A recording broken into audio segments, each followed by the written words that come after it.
Guys, I wanted to gladden my family tonight, so I've been cooking stuffed calamari tubes. So if you're interested how it came up, watch me.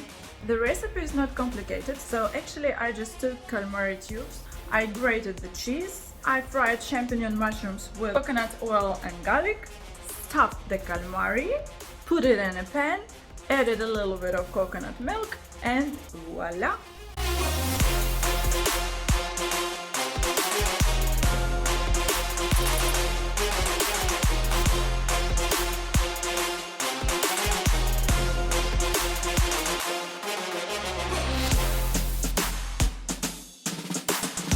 What I'm actually using is the calamari salt and the cinnamon, that is the grated one, and it's coming from South Africa, from Cape Town, and the flavor is amazing.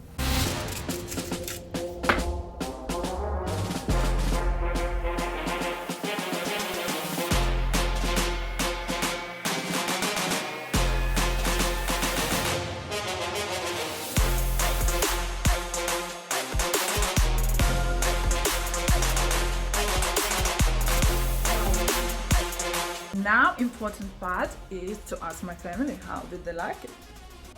Happy St. Valentine's Day! Happy St. Valentine's Day! Молодцы.